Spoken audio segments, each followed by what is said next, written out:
პროკურატურას დღევანდელ სასამართლო პროცესზე ექნება შუამდგომლობა და მოითხოვს 50,000 ლარიან გირაოს საინტერესო რა გადაწყვეტილებას მიიღებს მოსამართლე. თბილისის საქალაქო სასამართლოში რამდენიმე წუთში უნდა დაიწყოს სხდომა. ნიკა მელია არის უკვე ჩვენთან ერთად.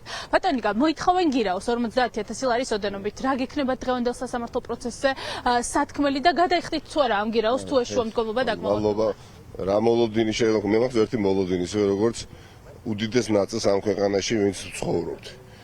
და მათი ნაწილი საჯაროდ ამაზე საუბრობს, მეორე ნაწილი ვერ საუბრობს, მაგრამ ვერცმეთ ძალიან ბევრს უნდა ცვლილებები, გამარჯვების მოლოდინი მაქვს, ყველაფერი დანარჩენი არის რუტინა, სადაც მოგვითხოვება, გამძლეობა, მოტივაციის შენარჩუნება და ნებისყოფა და დისციპლინა. ეს არის მთავარი. მათ შორის აი ეს ყველაფერი ეს ბრძოლა ყოველდღიური რუტინაა, მაგრამ შედეგის მომტანი იქნება საბოლოო ჯამში.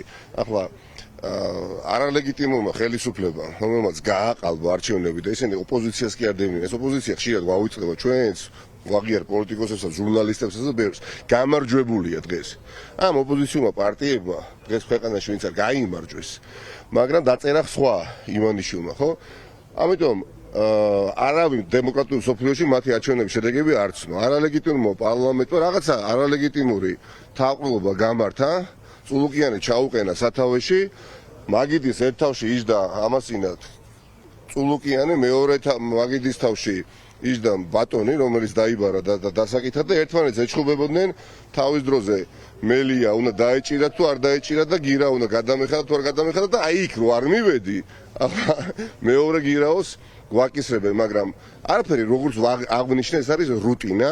დღეს რა კადრების ჩვენ ვიხილეთ და არის კადრები რომელიც არ დაგავიწყდება, ხო?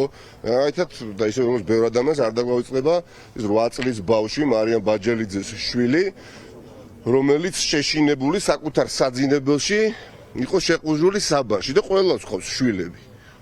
არის რაღაცა რაც არ გეპატიება, არც პოლიტიკურად, არც ადამიანურად, არც მოქალაქეობრივად. და რაუწიოკეს ოჯახი ნანუკა ჟორჟოლიანს, ხო? მამის თანდასწრებით, პატარა ბიჭის საბას თანდასწრებით და ნუ რავის ნუ გვექნება იმისი მოლოდინი, რომ ეს ძალა გაიმარჯვოს, არა, ძალა ვერ გაიმარჯვოს, იმიტომ რომ ძალა არის მუსკულები მარტო ამ ეტაპზე ივანიშვილის. თავარი ძალა არის მეორე მხარე, სადაც მადლობა ღმერთს ჩვენ ვდგავართ. ეს არის სიმართლე. და სიმართლის ძალა საბოლოო ჯამში რა თქმა უნდა გაიმარჯვოს. ჩვენი ამოცანა რომ ეს საბოლოო ჯამში იყოს ბევრად ადრე, ვიდრე მოგვიანებით. დიდი მადლობა. ვიცით მაგალითად ირაკლი ოქრუაშვილის და ზურა ჯაფარიძის პოზიცია გირაოს რაც შეეხება ხო ამასთან დაკავშირებით სწორ დროს, სწორ მომენტში, როდესაც იქნება ამაზე საუბრის დრო, რა თქმა უნდა, ჩემს პოზიციას და ისე როგორც მეგობრების პოზიციას, ნიკას პოზიციას პირველ რიგში გაგაცნოთ. მადლობა. ძალიან დიდი მადლობა. თბილისის საქალაქო სასამართლოში რამდენიმე წუთში დაიწყება ნიკა მელიას სასამართლო პროცესი. პროკურატურა მოითხოვს 50,000 ლარიან გირაოს. მელიას თია წულუკიანის კომისიაზე არ გამოცხადებას ედავებიან და სავარაუდოდ უკვე რამდენიმე წუთში ან რამდენიმე საათში გვეცოდინება რა გადაწყვეტილებას მიიღებს მოსამართლე.